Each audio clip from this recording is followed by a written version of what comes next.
More and more people travelled on the Fat Controller's railway. More and more ships came to the harbours. Everyone had to work very hard indeed.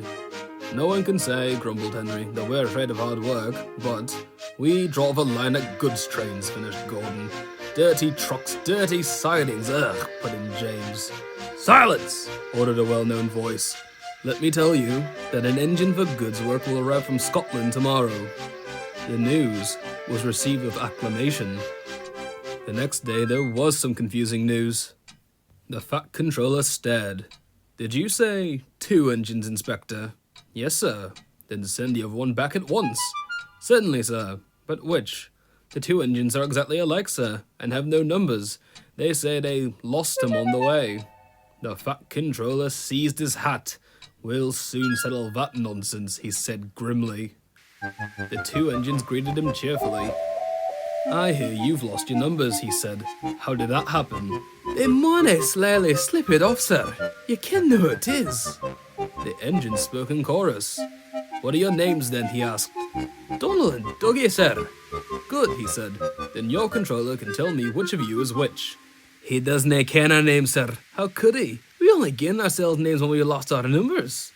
One of you, said the Fat Controller, is playing truant. I shall find him out and send him home. Inspector, he ordered, give these engines numbers and set them to work. Some workmen came to give the twins their numbers. Donald was 9 and Douglas 10. You may have noticed, Dougie, that young painter forgot something. Well, they forget. They painted brand new numbers on our tenders, but they put none on us. Donald smiled broadly at his twin. You mean, grinned Douglas, that we can? Just that, chuckled Donald. Hold your waist, here's the inspector. Now, 9 and 10, smiled the inspector. Here's Duck. He'll show you around before you start work. They went off happily together, and before long, Duck had shown them what they had to do with trucks and coaches. Every day, punctually at 3:30, Gordon steams in with the express. It is called the Wild Nor'Wester, and is full of people from England, Wales, and Scotland. There is also a special coach for passengers travelling to places on Thomas's branch line, which Thomas, with Annie and Clarabel, comes hurrying from the junction to collect. Thomas is very proud of his special coach. One afternoon, Douglas helped Duck in the yard, while Donald waited to take a goods train to the other end of the line. As Duck was busy arranging Donald's trucks, Douglas offered to take away Gordon's coaches. Douglas was enjoying himself when an awful thought struck him. I hope the Fat Controller doesn't find out I shouldn't be here. I couldn't abide going back. He worried so much over this that he forgot about Thomas's special coach. Soon, Thomas came fussing.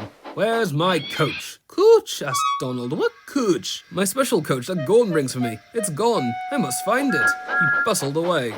Losh sakes, said Douglas. I maunay stove the special coach with the others. Now listen, said Douglas's driver.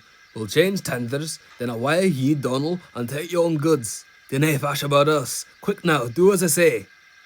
Whilst Donald and Douglas changed tenders, the Fat Controller was surrounded by angry passengers stranded in the coach.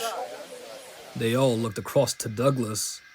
Douglas and his driver waited with innocent expressions. Ah, said the Fat Controller, number 9. And why have you not taken the goods? Me tender is awa, sir. The driver showed him the tender, still uncoupled. I see. Some defect, no doubt. Tell me, why did number 10 leave so quickly? Maybe, sir, put in Douglas. He saw you coming and thought he was late. Said the Fat Controller. He turned to the passengers. Here, gentlemen, are the facts. Number 10 has been shunting the yard. Your coach disappeared. We investigate. Number 10, disappears too. You can draw your conclusions. Please accept my apologies. The matter will be investigated. Good afternoon, gentlemen. The Fat Controller watched Thomas bring the special coach into the station. He swung round suddenly. Douglas, he rapped. Why are you masquerading with Donald's tender? Douglas has always had the greatest respect for the Fat Controller ever since, and promised never to play tricks again.